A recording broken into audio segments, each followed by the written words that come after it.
You join me in the workshop after a rare morning of tidying up. It does occasionally get vaguely tidy in here, and today is one of those days.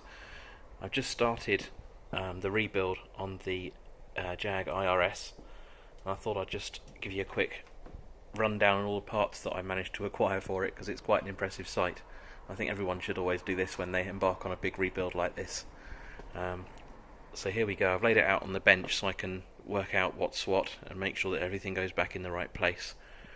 I'll take you through what we've got here. So we've got the newly rebushed radius arms. My local mechanic very kindly pressed the bushes in for me. Got the new exhaust pipes from Simply Performance. Fabulous organisation. Very good dealing with them. And you can see everything's now been painted and is ready to go back on the car. Yesterday I resealed the diff and put the back plate back on. And I put the brackets back on. My first job when I finished making this video is to torque these bolts up to the correct torque and then lock wire them. That's the first sort of nucleus of the IRS then back together again. I quite like how the diff is all shiny and lovely and new now.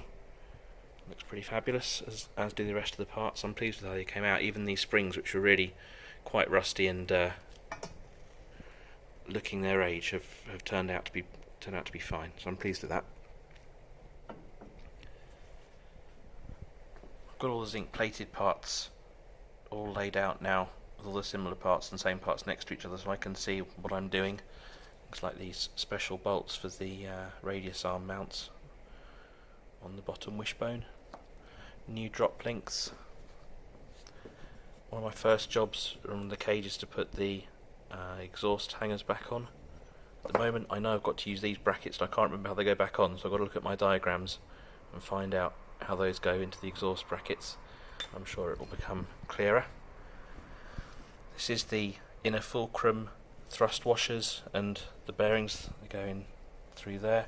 I've cut my central spindle into 4 pieces now, so I can use that through there and assemble the many items of the bearing assembly. So that goes down the middle. Then you've got seal holders, 8 new seals. Is it 8? I think it's 8. The rest of it's all original. New anti-roll bar bushes. Put some of the new nylock nuts on the various components that need to have them. I've now got the correct ones and the correct numbers. They're all there, including the really tiny ones. I think those hold the handbrake cable brackets on. I thought I might as well get the right parts. These are the ones that hold the V-mounts on the suspension cage. Bought all new bolts because I had to saw some of them apart to get them out. There are the original ones, but I won't put those ones back on. Got the UJ shields there, got the little plugs which are going to hold those closed. So I've drilled these out to 5mm now. 5mm hole there. So slightly, I think they're 3.5 or 4.5. 4.5 they are originally. So they're slightly bigger. So rather than pop rivet them, they're going to get these plastic clips from a BMW wheel arch liner instead. More bits of painting. These V-mounts are the uprated ones from S&G Barrett, I think. Pretty sure they're S&G Barrett or David Mallows. S&G Barrett, I think. They are stiffer than the original ones, so should hopefully give a slightly nicer feeling in the steering. They came only partially painted, really. Tiny bit of black paint, a micron thick across the whole lot, really scratched up and manky, so I've stripped them and painted those with the chassis paint that everything else has had, so they should last as well as everything else. Beautiful stainless steel exhaust silencers from Simply Performance. They'll look really nice tucked up underneath the back of the car, which is where they are visible underneath the rear valance and when you look down through the wheel arch. One of the next jobs is to put the dampers together. So I've got the complete assembly here. Got the little spacers that I can't remember if those are the top or the bottom spacers. They go in either that end or the other. My diagrams and records will tell me. These are the sorts of records I've made. So you can see my exhaust hangers. I've got the correct size bolts and washers, and the brackets noted. I should have probably written where that went, but I've got photographs, so it'll be fine. I've also measured the thickness of these brake discs, 9.6 mils, and they are the same as the old ones that came off the car, which is great news because I've got to put back, here they are.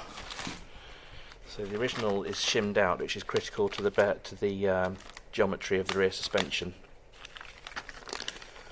So I should be cleaning those shims and putting them back where I found them, seeing as everything else is the same dimensions. That should then preserve the geometry and hopefully my wheel alignment. Camber or caster, I'm not sure which will be fine. And then finally down here we've got the hubs. I'm going to clean these bearings out with my thinners, get them all nice and clean, and I can put them back together again.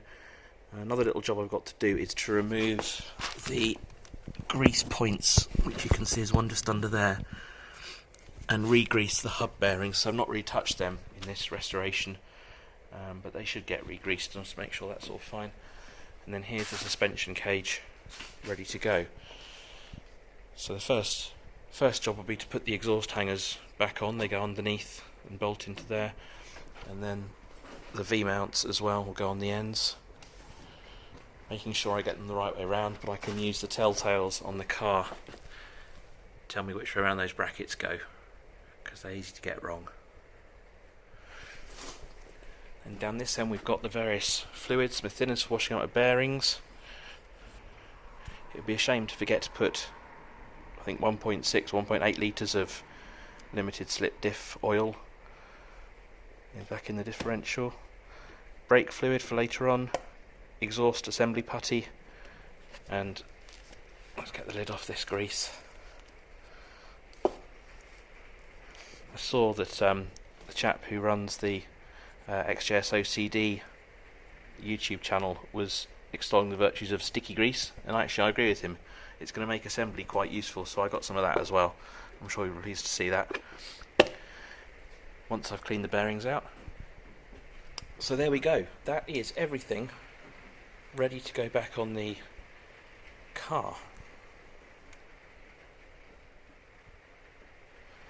And here's my list of the order in which I took it all apart that I posted on the Jaguar JEC, Jaguar Enthusiasts Forum. And so it starts at the very bottom, remove exhaust hangers from cage. So they'll get replaced, and I'll carry on up the list as I go. So that's it for now. I'm hoping it's only going to take me a couple of weeks to get this all back together again. It should be fairly quick. I've got my trusty Jaguar workshop manual here.